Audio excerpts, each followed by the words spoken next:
David, thank you so much for taking the time to speak to us this evening. Thank you. David Stanley Laird, CEO of the Music Man Project. Well, another of Sir David's passions was animal rights. He supported a hunting ban and once introduced a motion in Parliament to ban trophy hunting, the notion of travelling the world and shooting tigers and giraffes, that kind of thing. Well, he worked closely with the charity Born Free, and we can speak to their policy advisor, Dominic Dyer, now. Hello, Dominic. Hello there. The word kind has been used a lot this afternoon, and the word passionate, and I presume you saw every side of Sir David.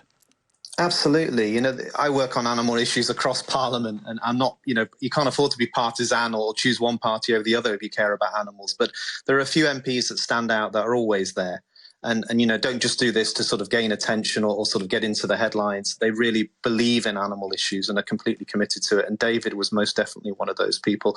I'm looking at a picture that I sort of posted on my social media tonight of being outside Westminster a few years ago with Brian May and David on a very wet day with a sign about badger culls. It was a horrible rainy day, but we just wanted to get outside after a debate and get some pictures for the media. And he was there and smiling and always engaging, and would write back to constituents on animal issues because, MPs get a lot of people raising animal concerns with them, and some MPs just think, well, this is a distraction from the other things I deal with, but not David. He was always there, would always be on top of the issues and expressing his concerns in Parliament. A huge loss to the animal world. Yeah, and this, to a certain extent, is what you require an MP, isn't it, to have some independence of thought as well, because he defied his party at one point around the hunting ban.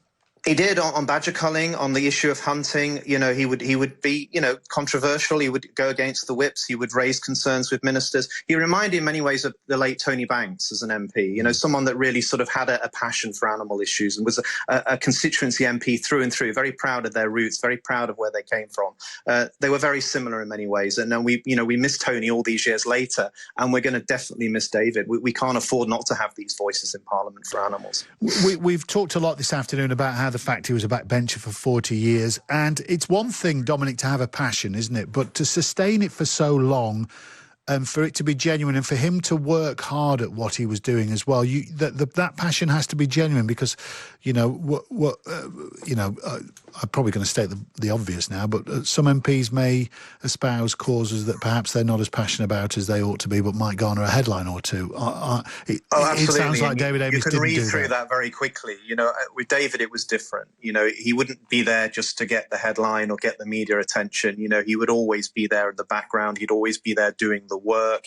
If it was a meeting of MPs and there were few around, David would always be there. If a need for you to raise an issue in Parliament, he'd do it. He'd be writing letters. He'd be expressing concerns. He was a big supporter of the Conservative Animal Welfare Foundation. Has become a very powerful voice in Westminster within this government on animal issues that I'm very supportive of. And David was there in the early days, and I think has pushed many of the new intake of Tory MPs to take animal issues more seriously as well. So I think he's had a greater influence across the party than many people probably appreciate. Yeah, it's a question I've been asking most people who've been on the show today. Dominic, do you have an abiding memory? I mean, if you think of Sir David Amess, where do you go to first? I think, he'd always be there with a placard. We do a lot of sort of trying to place messages and things. It might be trophy hunting. The last one I saw him was just outside Manchester holding, an anti-trophy hunting banner, smiling as ever and putting his face to a message that he clearly believed in. And I think that was David for me. And recently we did quite a lot of work on dog issues. I've been involved in a campaign called Tuck's Law, where we've been trying to ensure vets actually scan microchips before dogs are euthanized. And David was a huge supporter of that. And, we had a private members bill and debate in Parliament. And, we always need to motivate MPs and get them to support what we're doing. And he was always there. So I huge supporter of dogs, passionate about his own pets and his own companion animals, but wanted to do so much for street dogs and other dogs in need as well. Yeah, as I've been watching the TV coverage while we've been reporting this afternoon, every other picture seems to be Sir David holding some kind of dog, whether it be, I think so far I've seen 2 pugs, 3 whippets and a Westie.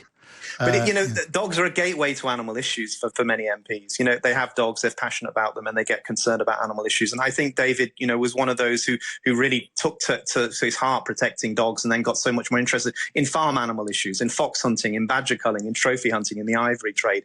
An endless list of issues. David would always be there. And we need so many people like that in Westminster, and we don't have many of them. And it's a horrible day to think about what's happened to him and what this means for the safety of all MPs. But, we can take it it for granted. We can criticise MPs, but, they do put their lives on the line effectively by being public figures and allowing the public to have access to them.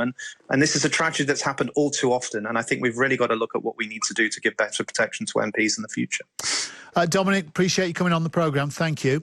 Not at all. Thank you. Dominic Dyer there from the charity Born Free, as you heard, did a lot of work with Sir David Amess over the years. Right, it's 6:54 now on Drive. The death of